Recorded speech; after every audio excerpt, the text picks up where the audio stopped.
Hi everybody, welcome to J&S Farms, and today I'm continuing my series So You Want to Homestead. This is video number 4, and we're going to be talking about acquiring your animals today.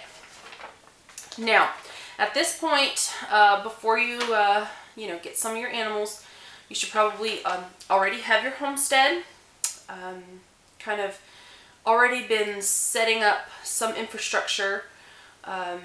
Whether it be fencing or housing for the different animals that you want and things like that. So, my first bit of advice before you get your animals is to research. I would probably start with researching the species that you're looking into getting.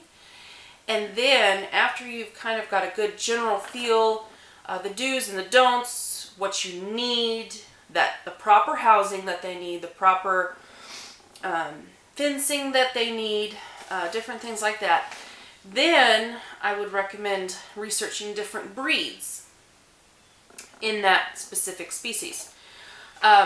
Because breeds there's so many of them in different types of animals. And each one is specific. It has certain traits that are more, what's the word I'm looking for, desirable in say an area that you live as opposed to another area of the country. There's also, to me, there's two different types of livestock or animals. There's the heritage breed animals, and then there's also the mainstream animals. Now, the heritage animals were bred for different specific things. One example would probably be, I'm going to use cattle. If you take a Brahma cow and you stick her up in Alaska, she's not going to be happy. Brahmas are bred for heat tolerance. They like places like Texas and Florida, places that are hot, humid. They like those kinds of areas. That's their favorite place to live. Not to say you couldn't put a Brahma cow in Alaska, but you're going to have a heck of a time making that cow happy. On the other note, if you take a Scottish Highland cow and stick it in Florida or Texas, they're not going to be very happy. They're bred for cold, harsh environments. Yes, you could probably make that cow live there, but she's not going to like it. That's a cow that's going to like Alaska or Montana, some of those colder areas of the country. And, heritage livestock, to me, fits homesteads better than the mainstream breeds, or breeds that have really kind of been bred for the current agricultural situation that we have in our country. Different, let's see, I guess, I don't want to use pigs, but they're kind of an easy thing to use. You have your heritage breed pigs and you have your commercial pigs. Ones that have been bred to live in the conditions that they're forced to live in nowadays. So, and then you have your, your heritage hogs, like your Berkshires. You have your red wattles. You have, oh goodness. Oh, there's just all kinds. I'm drawing a blank as to mule flits, large blacks, guinea hogs, different things like that. And each breed has their own specific, trait. Some are better at lard production, some are better at meat production. And some are slower growers, some are faster growers. So breeds can vary in different species. So, let's see. I've got my cheat sheet again because I don't want to leave anything out. Let's see. oh, some breeds can be better at feed conversion or have better parasite resistance. This is more in the heritage breeds. Examples of sheep say that have a better parasite resistance are your St. Croix and your American and Barbados black-bellied sheep. They're known for having more parasite resistance to some of the more commercial breeds, or like the Suffolks. And ones that are, I shouldn't say more commercial, but more popular. And in cattle, some of your better grass converters are going to be your South Poles or your Murray Greys. They're designed, they have really wide mouths, and they're designed for grass intake. Now, it's not to say that you can't, stick them in a feedlot and they'll do just fine, but they do really well with grass conversion into meat. They have smaller bones, and they're just a really, really nice breeds. Now, there are other breeds as well, but those are just two that come to mind that I've done research on, and things like that. The reason I raise Hereford cattle is because I've raised them all my life. I'm partial to that breed, and I just think they're pretty darn pretty. So, anyway. Okay, so there's a good place to research your heritage breeds is the American Livestock Conservancy.org. They've done a really great job kind of putting together the breeds that are endangered, different things like that, and kind of telling you their history and what they're good at, and they may work for where you live. So keep in mind, different animals like living in different situations. So researching that will really kind of help you in the long run to suit your goals and your needs on your homestead. Alright, switching gears. You need to make sure you're financially ready to take care of the species that you're wanting to add to your homestead. Livestock can get pretty expensive, and you need to know how you're going to feed them, or the way you want to feed them or raise them.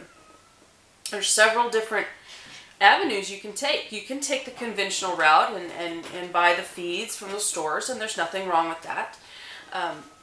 If that's the way you want to raise your animals, that's totally fine. There's also grass-fed, organic, and all-natural. Those are some different terms being used nowadays for the alternative livestock. The ones that are raised kind of the way your great-grandparents used to raise them, because they certainly didn't buy grain. Those animals had to survive on what they had on hand. Okay. And each option, there's more options out there. So don't think that those are the only options. Those are just the ones that I came up with. And research each option. Like my plan in the future is to do the rotational grazing. Right now, I don't do that. I don't have the infrastructure to do that. I will, but it's one of those things we're going to be adding slowly. And then once you figure out kind of the way you want to, feed your livestock, say if you want to go the conventional route, you need to get your prices on your feed and kind of know, okay, I need this much, and it's going to cost me this much. So kind of knowing that is going to help you out quite a bit.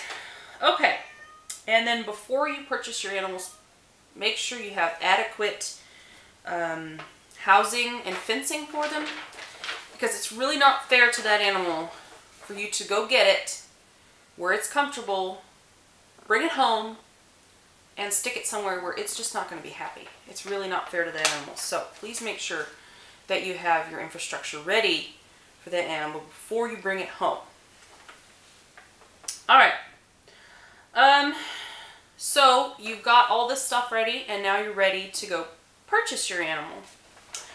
I've kind of jotted down a few different places you can start looking.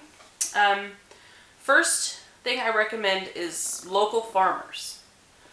And there's different ways you can kind of find them. in your area, or in the surrounding state, or however far you're willing to travel. There's most small farms will have a website or something, or some way you can contact them.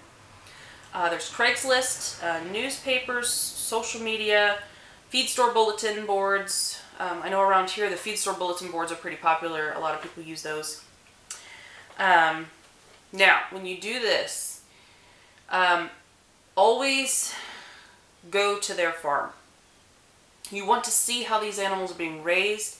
You want to see how they're being treated, and different things like that, because if somebody is insisting that they meet you and not letting you see the way that their animals are living, that's kind of a red flag as to those animals may not be in the best of conditions, and you don't want to really support people that don't take care of their animals. I know I don't. So always go to the farm, see how the animals are raised, touch them, play with them, see if they've been socialized. Not to say if you buy an animal that they've been treated well, but they're just really skittish. Maybe you can get that animal to come around if you're willing to work with that animal. And if you don't like what you see, you are not obligated to buy. I know some people can be pretty pushy, but you don't have to buy any animal that you don't feel comfortable with. So really stand your ground, because even if they offer you the deal of a lifetime, that deal of a lifetime may turn into a giant headache. So just keep that in mind. Next option, which really is kind of an okay option, is sale barns. Now, with sale barns, normally what you're buying is somebody's headache or somebody's problem animal, or somebody's sick animal. You really don't know what you're getting, because you can't talk to the person that's selling the animal, and you don't know where they lived. You don't know when they've had if they've had any vaccinations. You don't know what kind of diseases or parasites that they might have, or if they're parasite ridden. But those you really can kind of tell by looking at them. Now, the one exception that I would have if I bought animals from a sale barn is, what is my cat doing? Sorry about that. Herd dispersals. Now, a lot of times if you see a herd dispersal at a sale barn, it's either because the owner is too old to care for their animals, or the owner passed away and the family does not want to deal with the livestock, so they just ship them to a sale barn and get what they can get. That being said, those nice, healthy animals are exposed to any animal that may have a runny nose. They can touch noses through the fences and the pens there at the sale barn. So they have been exposed. If you do purchase from the herd dispersal at the sale barn, I do recommend having a spot, if you already have animals on your homestead, a spot separate so that they can live there until you know for sure that maybe those pathogens, they didn't pick up anything while they were there. And even if, like I say, even if they are healthy, sometimes they can pick up those nasty little bugs at the sale barns. So, we're kind of lucky. We have a cattle sale barn just about 10 minutes down the road.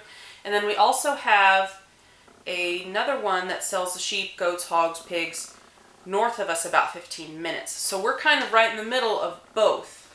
And if you're selling an animal, they're really easy ways to get rid of any animals that you can't sell right off the farm. And you're guaranteed them to sell, but you're not guaranteed the price that you want. All right. Butcher shops are a great place to look. A lot of times they have local farmers that bring in their livestock, and sometimes they'll leave their business card. So check that out. Local extension agents, a lot of people register with them. So if somebody's looking for a specific breed, they can go and they'll say, okay, here's the list of local farmers that we have for that species or breed. And then farmers markets and local fairs. Those people, they have their farms. They're going to be your local farmers. The county fairs, you can talk to people. The exhibitors and the parents are usually really great at saying, oh, well, I raised this myself. I have some for sale sometimes. Or we purchased it from these people. Maybe you can go check out their stock. Okay. Now, once you have your livestock, you're probably going to want to have babies. You want them to have babies, reproduce. You need to know how you're going to breed your animals so that they have babies. If you only want a couple of nanny goats, keeping a buck is it's a stinky proposition. Let me tell you what, they are extremely stinky. And some of them can be aggressive. So think about kind of, hey, I'm going to borrow it, or I'm going to pay a stud fee, or I'm going to AI, or different things like that. So kind of know how you're going to keep, say, the male animals, because you really only need one or two. In the case of my rabbits, I keep 3 bucks on hand. So kind of know how you're going to breed your animals.